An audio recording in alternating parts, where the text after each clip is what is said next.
They say the memory goes first, fading like a fresco left out in the rain, the colors bleeding into the plaster until you can't tell a saint from a sinner. I look at my hands now, resting here on the rough wood of the garden bench, and I see the map of a life written in sunspots and scars. They are trembling just a little. A tremor the doctors call age, but I know better. It is the vibration of the earth, echoing up through the soles of my feet, traveling through the bones of my legs, settling here in the fingers that once knew how to coax life from the stubborn soil of Lazio. The sun is warm today. It smells of basil and heated stone, the scent of peace. But if I close my eyes, the warmth is sucked away, replaced by a damp, biting chill that settles deep in the marrow. The basil turns to the stench of wet wool, unwashed bodies, and the copper tang of cordite. The garden dissolves. I am 24 years old again. I am standing in a grave that hasn't been filled in yet, and the sky is the color of a bruise. It was the winter of '43. We were dug in along the Garigliano, part of the jagged scar they called the Gustav line. To the Germans, it was a strategic defensive position, a line on a map drawn in Berlin. To me, it was the land where my father taught me to prune olive trees. I was a farmer before I was a soldier, and even in that uniform, itchy and ill-fitting, I looked at the world with a farmer's eyes. But the logic of the fields did not apply here. In the ordinary world, you dig into the earth to plant, to nurture, to build a foundation. Here we dug to hide. We dug to kill. I was a sapper, a title that sounded technical and precise, but in truth, I was a man with a shovel and a terror that lived just behind my ribcage. The trench was a claustrophobic intestine carved into the clay. It wept water constantly, a slow, brown bleed that turned the floor into a sucking quagmire. I remember the sound of the mud. It didn't splash. It slurped. It grabbed your boots and held on, as if the earth itself was trying to pull you down and keep you there. My hands, the same hands that now shake over my morning coffee, were caked in it. Not the good, rich loam of the valley, but dead. Gray slime mixed with the refuse of an army under siege. We spent our days strengthening the walls, weaving hazel branches into hurdles to hold back the collapse, but the earth was heavy, and it wanted to fall. That was the fear. Not the Americans, though God knows they were terrifying enough with their endless supplies and their planes that buzzed like angry hornets. No, my fear was the earth. I had grown up hearing stories of the sulfur mines in Sicily, of men swallowed whole when a gallery gave way. The thought of it, the crushing weight, the air simply ceasing to exist, made my breath hitch in my throat. Every time the artillery opened up, I didn't look at the horizon. I looked at the trench walls. The shelling started in the afternoon, a rhythmic thumping from the south. It wasn't a barrage, just a harassment, a reminder that they were there and they were coming. The ground hummed. It wasn't a sound you heard with your ears as much as felt in your teeth. I was scraping mud from a teller mine, checking the fuse well, when a shell landed close. Too close. The air pressure changed instantly, a vacuum that sucked the wind right out of my lungs, followed by a shockwave that slammed me against the timber revetment. I didn't hear the explosion. It was too loud for hearing. I just felt the world tilt. Then came the rain. Not water, but dirt. Clods of frozen earth, pebbles, and debris cascaded down from the lip of the trench. They pattered against my helmet, a chaotic drumbeat on the steel. Dust filled the narrow space, choking and thick. I dropped the mine. I curled into a ball, pressing my face into the wet clay of the trench wall, my hands over my head. I wasn't praying for victory. I wasn't praying for the Duce or the Fura. I was praying for the dirt to stay up. I must have stayed like that for a minute, or maybe an hour. Time is fluid when you are terrified. It pools and stagnates. I felt a hand on my shoulder, rough and insistent. I flinched so violently, my helmet knocked against the wood. I looked up, expecting to see the face of death, but it was just furious blue eyes under a coal scuttle helmet. Rossi, the voice was sharp, cutting through the ringing in my ears. It was Oberleutnant Weber. He looked at me with a mixture of pity and disdain that only a career soldier can have for a conscript. Get up. Stop hugging the wall. I scrambled to my feet, wiping the mud from my eyes. I tried to stand at attention, but the trench floor was slick, and my knees felt like water. "Sir, gather your section," Weber said, his voice devoid of the tremor that I felt vibrating in my own chest. He pointed north, towards the jagged peaks that loomed over the valley. "We are moving. The Americans are pushing hard at the Mignano Gap. We are redeploying to San Pietro Infine." San Pietro. The name meant nothing to him, just another coordinate. To me, it was a village where I had once bought a mule, a place of stone houses and ancient olive groves. "They are breaking through," Weber continued, checking the magazine of his MP40. "We need to make sure the road is inhospitable. Pack the mines. Move out." He turned and strode away, the mud squelching beneath his jackboots. I stood there for a moment, the order ringing in my head. Into the gap, into the place where the earth was being torn apart. I looked at the shovel leaning against the wall, then at the mine at my feet. I picked them up. The farmer in me wanted to weep for the land, but the soldier just wanted to survive the night. I took a breath, tasting the grit of the soil I was supposed to defend, and followed him. The march to San Pietro Infine was a journey through a graveyard of shadows. We moved under the cover of a moonless night, a column of ghosts trudging through the wreckage of the valley. The ordinary world was gone now. The rules had changed. We weren't walking on a road. We were walking on a target. As we entered the outskirts of the village, the sensory landscape shifted. The sucking mud of the trench gave way to the hard, uneven clutter of ruin. San Pietro was ancient, a cluster of stone clinging to the mountainside, but the war had already been here. The air smelled different, sharper. It was the smell of pulverized limestone, ancient mortar turned to dust, and the sickly sweet scent of unburied dead. My section was mixed, a few grim-faced German pioneers and us, the Italians who had found ourselves on the wrong side of a shifting line. We didn't speak. Silence was the only armor we had. But as we moved into the sector, we were ordered to fortify. Something inside me woke up. It wasn't courage. It was instinct. We stopped near a crumbled farmhouse. The German sergeant, a man named Kleist, who treated the war like a construction project, pointed to a flat stretch of ground leading up to the main road. There he whispered, gesturing with a gloved hand. "Dig in. We lay a pattern here. Standard spacing." I looked at the ground. To Kleist, it was just dirt, but I knew this valley. I knew what lay beneath. I knelt, ignoring the ache in my joints, and pressed my thumb into the soil. It was deceptive. The top layer was loose, scattered with debris, but underneath. "No," I whispered. Kleist turned, his eyes narrowing. "What did you say, Italian?" "It's no good," I said, my voice low. I grabbed a handful of the earth and crumbled it. "Look, this is marl soft clay, but 6 inches down. It is limestone bedrock. You can't dig deep enough to hide the tellers without raising the profile. They'll see the humps in the road a mile away." Kleist stared at me, then at the dirt. He pulled a bayonet and stabbed the ground. It sank a few inches and then hit rock with a dull. He grunted. It was the only apology I would get. "Where then?" he asked. I scanned the terrain. My eyes weren't looking for cover.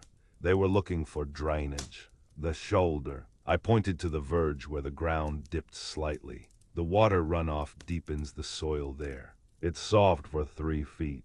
And the tanks, they will hug the edge to avoid the silhouette on the crest." Kleist looked at the spot, then back at me. He nodded, a sharp, singular motion.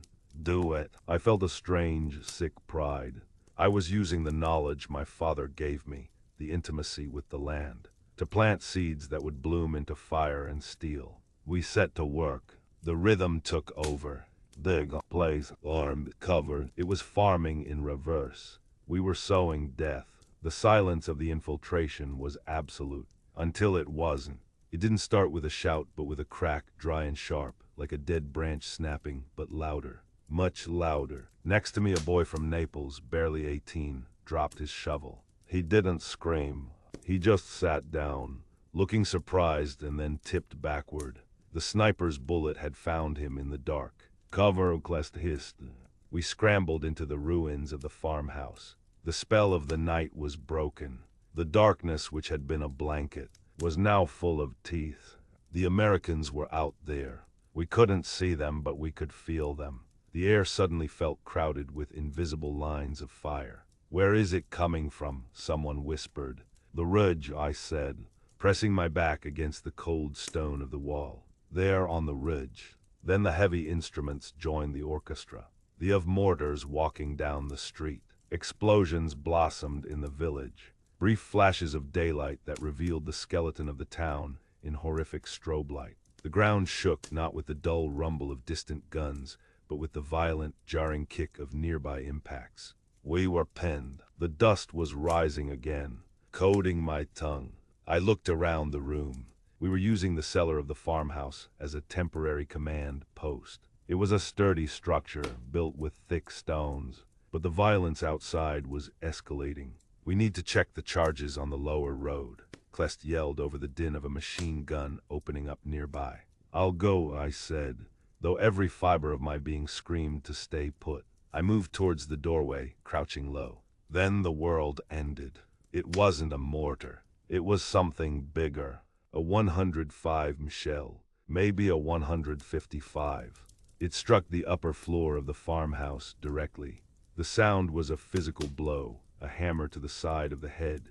The ceiling didn't just fall. It disintegrated. A massive cloud of choking white dust and debris slammed into the cellar, extinguishing the lantern and plunging us into a gray, suffocating twilight. I was thrown to the floor, coughing, my eyes stinging. I could hear the groan of timber and the shifting of tons of rock. The exit, the way I had just been heading, was gone, buried under a mountain of rubble. Through the ringing in my ears, I heard a scream. It wasn't a scream of pain, but of pure, unadulterated panic. A runner, a young German soldier who had been stationed near the tunnel entrance connecting the cellars, stumbled out of the dust cloud. His face was a mask of gray powder, his eyes wide white circles of terror. "The tunnel," he shrieked, his voice cracking. "It's collapsed. The squad, they're trapped inside. They're buried." I looked at the pile of rocks where the tunnel mouth used to be. The dust hung in the air, thick and motionless. My worst nightmare had walked out of my head and into the room. The earth had closed its fist. I stood there, paralyzed by a terror deeper than the war itself. To a sapper, the ground is a weapon. To a farmer, it is a mother. But in that moment, looking at the heap of limestone and splintered timber that had swallowed the tunnel entrance, the earth was neither. It was a mouth that had snapped shut. The screaming continued, muffled now, vibrating through the soles of my boots. It was the sound of men realizing they were already dead. My lungs seized. Every instinct I possessed screamed at me to run, to climb out of the cellar and into the open air. Regardless of the falling shells, I wanted the sky. I wanted the horizon. I did not want the dark. But the screaming changed pitch. It became a name. Someone inside was calling for their mother. The paralysis broke, shattered not by bravery, but by a sudden, violent pragmatism. If I did not move, they would die. If they died, the silence would be louder than the screaming. I grabbed the carbide lamp from the floor, its flame sputtering in the dust-choked air, and I threw myself at the blockage. I didn't dig like a soldier. I dug like a frantic animal. I tore at the loose rocks with my bare hands, ignoring the sharp edges of the limestone slicing into my palms. The dust coated my throat, turning to mud as I gasped for air. I found a gap, a small, jagged opening between a fallen beam and the cellar wall. It was barely wide enough for a dog, let alone a man, but the air flowing out of it carried the copper scent of blood. I pushed the lamp through first, then my head, then my shoulders. The stone scraped the skin off my back as I shimmied into the void. Inside, the world had contracted to a claustrophobic hell. The tunnel, originally an old wine storage passage widened by our engineers, had buckled. The support timbers, green pine we had cut from the valley floor, were snapped like matchsticks. The ceiling bowed inward, a belly of rock held up by nothing but friction and luck. In the flickering yellow light of my lamp, I saw them. 3 men, 2 Italians from my unit, and a German radio operator. They were pinned under a confused mass of earth and wood at the far end of the collapse. The German was unconscious, his head lolling at a sickening angle. The Italians, Marco and young Stefano, were awake. Stefano was the one screaming. His legs were buried up to the thighs. I crawled towards them. The space was so tight I could feel the weight of the mountain pressing against the back of my neck. The air was thick, hot, and recycled. Every breath I took felt like I was stealing it from them. I reached Stefano and clamped a dirty hand over his mouth. Silence was not just discipline.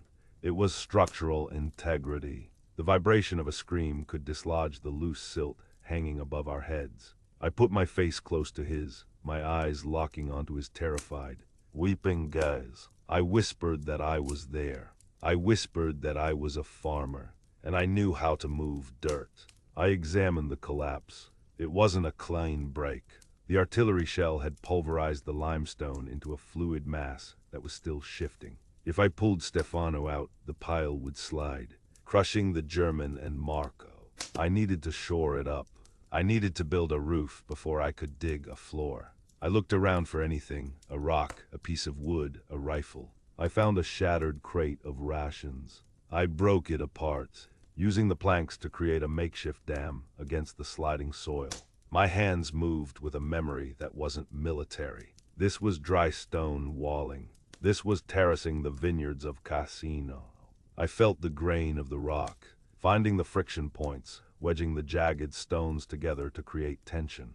I worked in a fever state, sweat stinging my eyes, my heart hammering against my ribs like a trapped bird. I freed Stefano's legs. He gasped, dragging himself backward.